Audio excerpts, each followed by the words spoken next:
Assalomu alaykum qadrli tomoshabinlar. Bugun biz hammamiz uchun, ayniqsa aziz nafaqaxo'rlarimiz uchun hayotiy ahamiyatga ega bo'lgan mavzuni muhokama qilamiz. Hozirgi iqtisodiy sharoitda narx-navo oshib borayotgan bir paytda har bir so'mning qadri beqiyos.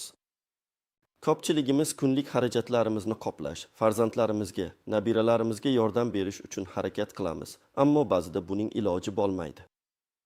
Ayniqsa nafaqaxo'rlarimiz orasida moddiy qiyinchiliklar bilan yashayotganlar talaygina. Bu ahvol ko'pchiligimizning dilidagi og'riqli nuqta, bu haqiqat. Ammo bugun men sizlarga aynan shu og'riqni bir oz yengillashtirishga qaratilgan yangilik haqida gapirib bermoqchiman. Bu ma'lumot shunchaki bir xabar emas, balki sizning oilaviy budjetingizga jiddiy ta'sir ko'rsatishi mumkin bo'lgan aniq va amaliy ko'rsatmalar majmuidir. Shuning uchun diqqat qiling, bu videoni oxirigacha ko'rishingiz shart, chunki bu sizning moddiy ahvolingizga bevosita ta'sir qiladi va juda muhim. Kanalimizga hoziroq obuna bo'ling va ushbu videoga like bosing. Shunda bu foydali ma'lumot ko'proq insonlarga yetib boradi. Keling, kechiktirmasdan asosiy mavzuga o'taylik. Muammoning mohiyati. Avvallari qanday edi va hozir nima o'zgardi? Avvallari nafaqalar asosan har yili inflyatsiya darajasiga qarab indeksatsiya qilinardi.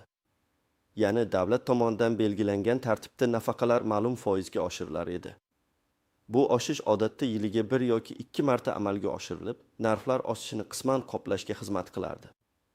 Lekin ko'pincha bu oshirishlar kundalik iste'mol mahsulotlari va xizmatlar narxining real oshishiga to'liq mos kelmasdi. Natijada nafaqaxo'rlarimizning xarid qobiliyati tobora pasayib borayotganini his qilishar. Har safar do'konga borganda yoki kommunal to'lovlarni to'laganda bu haqiqatga duch kelishar edi.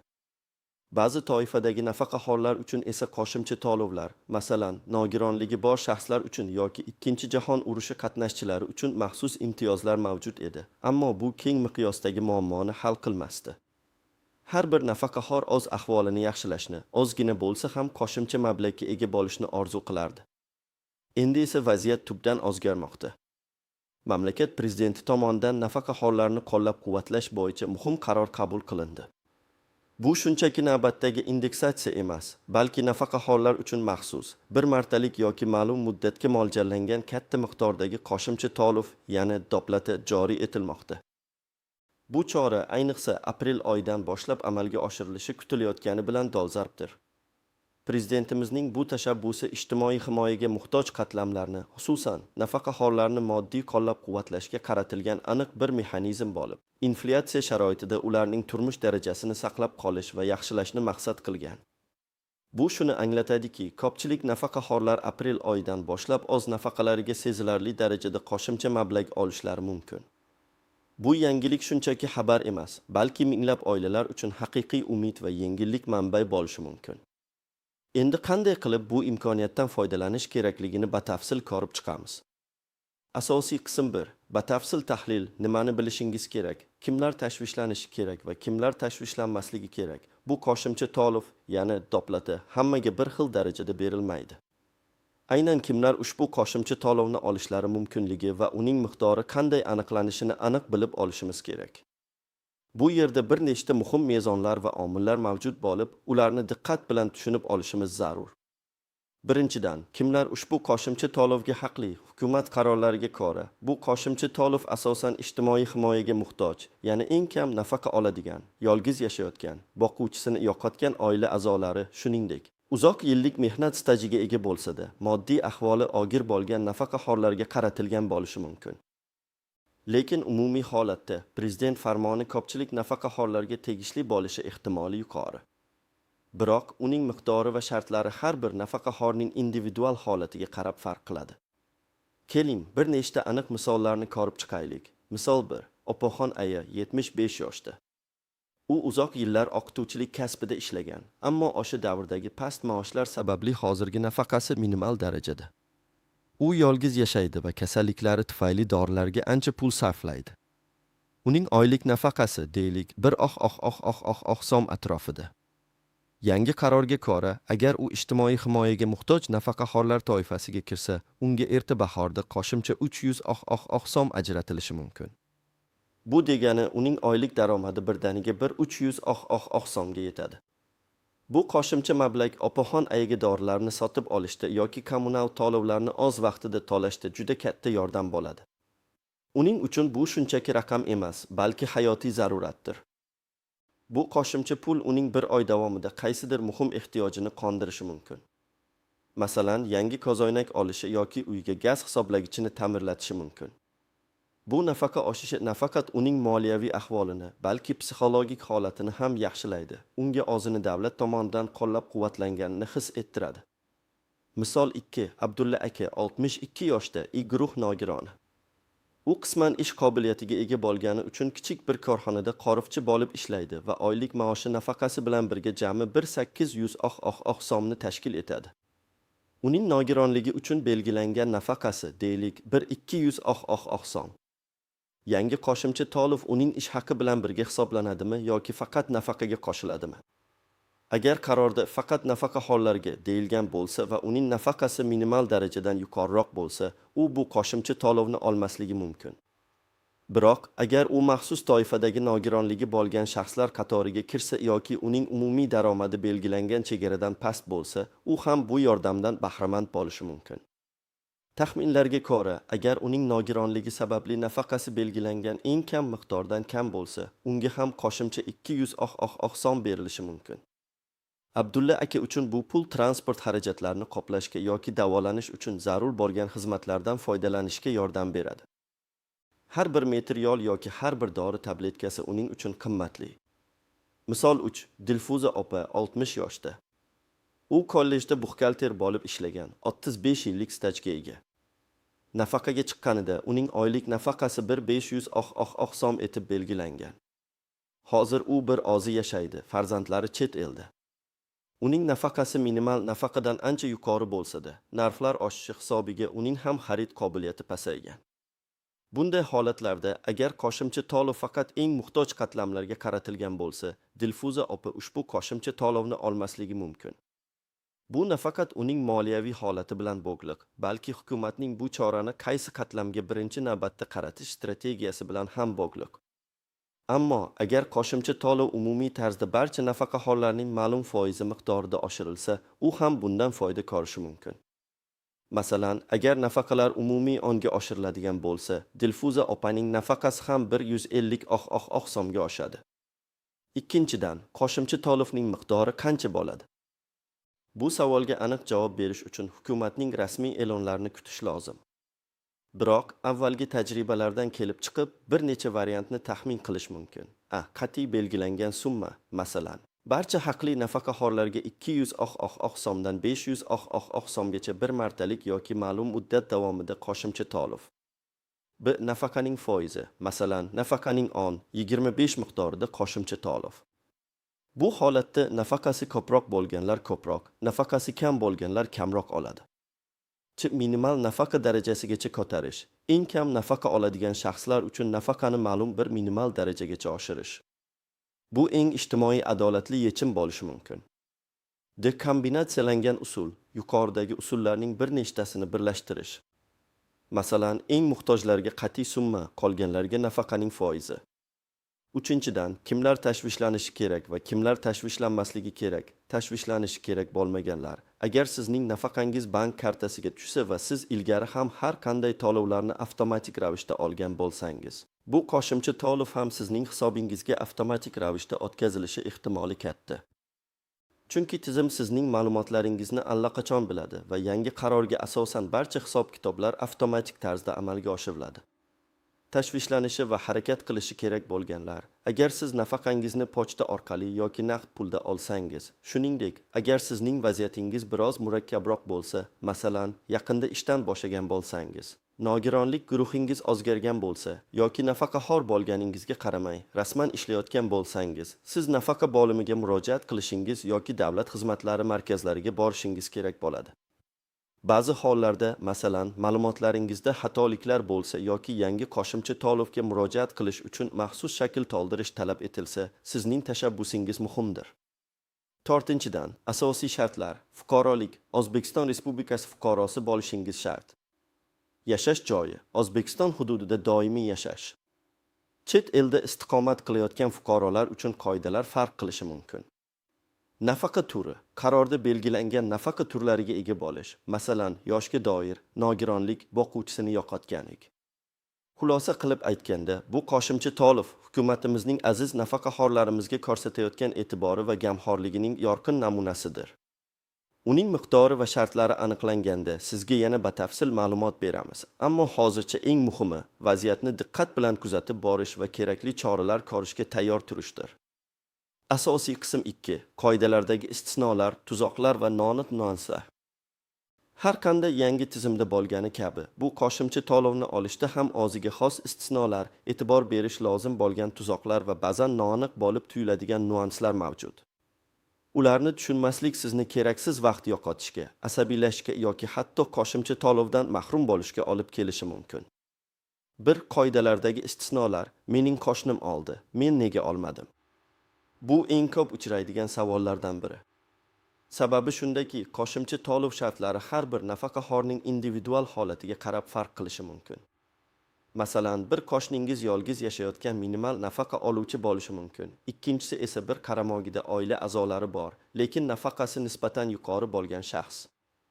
Yoki bitta qo'shni ilgari davlat xizmatchisi bo'lgani uchun uning nafaqa miqdori boshqa qo'shnining nafaqa miqdoridan sezilarli farq qiladi.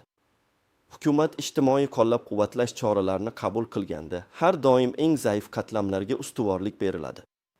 Shuning uchun qo'shningizga berilgan doplati sizga berilmasligi yoki sizga boshqa miqdorda berilishi sabablari uning ijtimoiy maqomi, nafaqa miqdori, oilaviy ahvoli va boshqa ko'rsatkichlar bilan bog'liq bo'lishi mumkin. Vaziyatni shaxsan o'zingiz aniqlashtirmasdan xulosa chiqarmang. Men buni hammaga deb eshitgandim, lekin menga xabar kelmadi. Bu ham keng tarqalgan tushunmovchilik. Ba'zi hollarda qo'shimcha to'lov avtomatik ravishda amalga oshiriladi. Boshqa hollarda esa nafaqaxo'rning shaxsan ariza bilan murojaat qilishi talab etiladi. Bu ayniqsa ma'lumotlar bazasida aniq ma'lumotlar mavjud bo'lmagan, nafaqa turi o'zgargan yoki yangi turdagi nafaqani rasmiylashtirgan shaxslar uchun muhim. Hukumat ma'lumotlarni avtomatlashtirishga intilsa-da, ba'zi inson omillari va ma'lumotlar xatosi tufayli har doim ham avtomatik tizim 100 ishlamaydi. Shu sababli agar sizga xabar kelmasa, bu shunchaki sizga taalluqli emas degani emas, balki sizning harakatingiz talab qilinishi mumkinligini bildiradi. Ikki tuzoqlar va qiyinchiliklar, hujjatlardagi xatolar va to'liqsizliklar bu eng katta to'siqlardan biridir. Ariza berishda pasport ma'lumotlari, pensiya guvohnomasi, mehnat daftarchasi kabi asosiy hujjatlarning to'g'ri ko'rsatilishi juda muhim. Hatto birgina noto'g'ri raqam yoki xatobingiz ham arizangizni rad etilishiga yoki ko'p vaqt talab etadigan tekshiruvlarga sabab bo'lishi mumkin.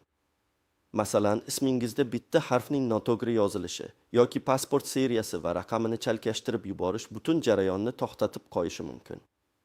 Hujjatlarni to'ldirishda shoshilmang, har bir satrni diqqat bilan tekshiring. Muddati o'tkazib yuborish. Agar qo'shimcha to'lovga ariza berish uchun aniq muddat belgilansa, uni o'tkazib yubormaslik juda muhim. Ba'zi imtiyozlar faqat belgilangan vaqt ichida murojaat qilganlarga beriladi. Yangiliklarni doimiy kuzatib boring va rasmiy manbalardan ma'lumot oling. Firibgarlik semalari, afsuski, har qanday moliyaviy yangilik ortidan firibgarlar ham paydo bo'ladi. Sizga qo'shimcha to'lovni tezlashtirib berishni va'da qilib, pul talab qiladiganlarga ishonmang. Davlat organlari hech qachon telefon orqali sizning bank kartangiz ma'lumotlarini yoki PIN kodlaringizni so'ramaydi. Har qanday shubhali xabar yoki qo'ng'iroqqa e'tibor bermang. Rasmiy muassasalarga murojaat qilish orqali barcha jarayonlarni shaxsan amalga oshiring. Hech kimga o'zingizning shaxsiy ma'lumotlaringizni bermang. Shaxsiy sharoitlardagi o'zgarishlar. Agar siz nafaqa olayotgan bir paytda ishga kirsangiz, yashash joyingizni o'zgartirsangiz, oilaviy ahvolingiz o'zgarsa, masalan, turmush qursangiz yoki ajrashsangiz, bu holatlar qo'shimcha to'lovga bo'lgan huquqingizga ta'sir qilishi mumkin. Bunday o'zgarishlar haqida pensiya bo'limini o'z vaqtida xabardor qilish zarur. Chunki ma'lumotlardagi nomuvofiqliklar kelajakda muammolarni keltirib chiqarishi mumkin. 3 noaniq nuanslar, boshqa imtiyozlarga ta'siri. Qo'shimcha to'lovni olishingiz boshqa mavjud imtiyozlaringizga, masalan, uy-joy kommunal xizmatlari uchun subsidiyalarga, transport imtiyozlariga yoki tibbiy xizmatlardan foydalanishga ta'sir qiladimi? Odatda bunday qo'shimcha to'lovlar bir martalik yordam sifatida hisoblansa, boshqa imtiyozlarga ta'sir qilmaydi, lekin har bir holatda rasmiy tushuntirishni kutish lozim. Ba'zi imtiyozlar sizning umumiy daromadingizga bog'liq bo'lishi mumkin. Shuning uchun bu masala muhim. Bir nechta nafaqa turlari. Agar siz bir vaqtning o'zida ham yoshga doir nafaqa, ham nogironlik nafaqasi olsangiz, ba'zi hollarda bu mumkin. Qo'shimcha to'lov qanday hisoblanadi? Odatda faqat bir turdagi nafaqaga nisbatan qo'shimcha to'lov qo'llaniladi yoki umumiy nafaqa summasidan kelib chiqib hisoblanadi. Bu haqda ham aniqlashtirish kerak. Chet elda istiqomat qiluvchi nafaqaxo'rlar, agar O'zbekiston fuqarosi bo'lgan nafaqaxo'r hozirda boshqa davlatda yashasa va O'zbekistonda nafaqa olsa, u ham ushbu qo'shimcha to'lovga haqli bo'ladimi? Aksariyat hollarda ijtimoiy to'lovlar faqat mamlakat hududida yashovchi fuqarolar uchun nazarda tutiladi. Biroq xalqaro shartnomalar yoki maxsus hukumat qarorlari asosida istisnolar bo'lishi mumkin. Mahalliy hokimiyat organlarining roli. Bu qo'shimcha to'lovni berishda mahalliy hokimiyat organlari, mahalla va oilani qo'llab-quvvatlash bo'limlari qanday rol o'ynaydi? Ba'zi hollarda eng muhtojlarga yordam berishda mahalliy komissiyalar, saxovat va ko'mak jamg'armalari orqali ham qo'shimcha yordam ko'rsatilishi mumkin. Shuning uchun nafaqat pensiya jamg'armasi, balki mahalliy hokimiyat organlari bilan ham aloqada bo'lish foydali bo'lishi mumkin. Bu kabi noaniq nuanslar har bir nafaqaxo'rning o'ziga xos holatiga qarab farqlanishi mumkin. Shuning uchun har doim rasmiy manbalardan, pensiya jamg'armasidan yoki davlat xizmatlari markazlaridan shaxsiy konsultatsiya olish eng to'g'ri yo'l hisoblanadi. Hech qanday ma'lumotni noto'g'ri talqin qilmang. Shubha tugilganda mutaxassislarga murojaat qiling. Amaliy maslahatlar, tomoshabin nima qilishi kerakligi bo'yicha aniq qadamlar. Endi esa eng muhim qismga o'tamiz. Bu qo'shimcha to'lovni olish uchun siz qanday amaliy qadamlarni amalga oshirishingiz kerak? Bu jarayonni iloji boricha soddalashtirib, aniq ko'rsatmalar beraman. Bir qadam, murojaat qilish huquqingizni tekshiring. Bu birinchi va eng muhim qadamdir. Sizning qo'shimcha to'lovga haqli ekanligingizni aniqlab olishingiz kerak. Buning bir necha yo'li bor. Onlayn portal orqali Mi.Go uz yagona interaktiv davlat xizmatlari portaliga kiring. Odatda bunday yangiliklar bo'yicha maxsus bo'limlar yoki e'lonlar joylashtiriladi. Shuningdek, portalda shaxsiy kabinetingiz orqali o'z nafaqa ma'lumotlaringizni tekshirishingiz mumkin. Ba'zi hollarda, agar siz haqli bo'lsangiz, bu haqda avtomatik xabarnoma ham kelishi mumkin. Telefon orqali pensiya jamg'armasining ishonch telefoniga qo'ng'iroq qiling. Raqamlarni viloyatingiz yoki tumaningiz pensiya jamg'armasi saytidan topishingiz mumkin. Qo'ng'iroq qilib, o'zingizning shaxsiy ma'lumotlaringizni aytgan holda, qo'shimcha to'lovga haqli ekanligingizni aniqlashtiring. Ba'zida operatorlar sizning savollaringizga to'liq javob bera olmasligi mumkin, chunki bu yangi tizim. Ammo ular sizga qaysi bo'limga murojaat qilish kerakligini aytishadi. Mahalliy pensiya bo'limi yoki davlat xizmatlari markaziga murojaat. Agar onlayn yoki telefon orqali ma'lumot ola olmasangiz, eng yaxshi yo'l bevosita o'zingizning yashash joyingizdagi pensiya jamg'armasi bo'limiga yoki davlat xizmatlari markaziga borishdir. U yerda mutaxassislar sizning hujjatlaringizni ko'rib chiqib, aniq ma'lumot bera oladilar. Ikkinchi qadam, kerakli hujjatlarni to'plang. Agar sizga qo'shimcha to'lovni olish uchun ariza berish kerakligi aniqlansa, quyidagi asosiy hujjatlar sizga kerak bo'lishi mumkin. Pasport, asl nusxasi va nusxasi. Pasportingizning amal qilish muddati tugamaganligiga va barcha ma'lumotlar aniq ko'rsatilganligiga ishonch hosil qiling. Nafaqa guvohnomasi, asl nusxasi va nusxasi. Bu sizning nafaqaxo'r ekanligingizni tasdiqlovchi asosiy hujjatdir. Mehnat daftarchasi. Agar sizda mehnat daftarchasi mavjud bo'lsa, uning asl nusxasi va barcha sahifalarning nusxasi. Bu sizning mehnat stajingizni tasdiqlaydi. Bu ba'zi nafaqa turlari uchun muhimdir. Bank kartasi yoki hisob raqami ma'lumotlari. Agar siz nafaqani bank kartasiga olishni istasangiz, kartaning rekvizitlari yoki bankdan olingan hisob raqamingiz to'g'risidagi ma'lumotnoma. Agar nafaqani pochta orqali yoki naqd pulda olishda davom etishni istasangiz, bu shart emas. Boshqa qo'shimcha hujjatlar. Ba'zi hollarda, agar siz nogironligi bor shaxs bo'lsangiz, nogironlik guvohnomasi, boquvchisini yo'qotgan oila a'zosi bo'lsangiz, olim haqidagi guvohnoma va qarindoshlikni tasdiqlovchi hujjatlar. Yolg'iz yashayotgan bo'lsangiz, mahalla guvohnomasi talab qilinishi mumkin. Ushbu hujjatlar to'plami sizning holatingizga qarab farq qilishi mumkin. Shuning uchun murojaat qilayotgan joyingizdan aniq ro'yxatni so'rab oling. Hujjatlaringizni oldindan tayyorlab qo'yish jarayonni tezlashtiradi. 3 qadam, ariza berish joyiga boring. Hujjatlar tayyor bo'lgach, siz ariza berishingiz mumkin. Ariza berishning bir nechta variantlari mavjud. Pensiya jamg'armasi hududiy bo'limi bu eng an'anaviy yo'l. O'zingizning yashash joyingizdagi pensiya jamg'armasi bo'limiga boring. U yerda sizga maxsus blanka berishadi va uni to'ldirishga yordam berishadi. Mutaxassislar sizning hujjatlaringizni tekshirib, arizangizni qabul qilishadi. Bu yerda siz barcha savollaringizga javob olishingiz mumkin. Davlat xizmatlari markazlari bu zamonaviy va qulayroq yo'l. Mamlakatimiz bo'ylab TXM filiallari mavjud bo'lib, ular aholiga davlat xizmatlarini yagona darcha tamoyili asosida taqdim etadi. TXMga borib, nafaqaxo'rlar uchun qo'shimcha to'lovga ariza berish istagingizni bildirsangiz, ular sizga barcha zarur xizmatlarni ko'rsatishadi. Navbatlar kamroq bo'lishi va xizmat sifati yuqori bo'lishi mumkin. Onlayn ariza berish, agar imkoniyat bo'lsa, agar hukumat uz portali orqali onlayn ariza berish imkoniyatini taqdim etsa, bu eng qulay yo'l bo'ladi. Bunda siz uydan chiqmasdan kerakli blankani to'ldirib, hujjatlaringizni elektron shaklda yuklashingiz mumkin. Biroq, ko'pincha bu qo'shimcha to'lovlar uchun shaxsiy murojaat talab qilinadi, chunki shaxsiy hujjatlarni tekshirish muhim.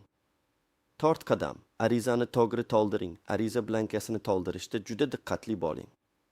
Aniqlik, barcha ma'lumotlarni pasport va boshqa hujjatlaringizga to'liq mos ravishda kiriting. Xatolarga yo'l qo'ymang.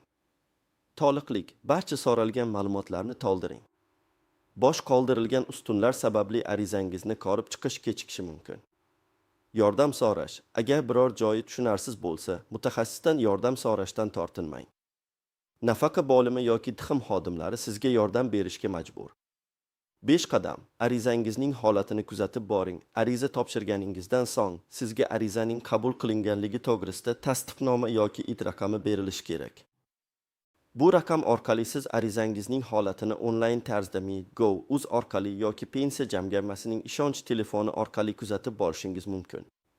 Kutilgan muddat. Arizangiz ko'rib chiqilishi uchun ma'lum bir muddat talab etiladi. Odatda 15 ish kuni atrofida. Bu muddat ichida sabrli bo'ling. Rad etilish holatida, agar arizangiz rad etilsa, rad etishning aniq sababini so'rab oling. Sababni bartaraf etgach, hujjatlaringizni qayta topshirishingiz mumkin. Ba'zan rad etish sababi shunchaki biror hujjatning noto'g'ri to'ldirilgani yoki etishmasligi bo'lishi mumkin.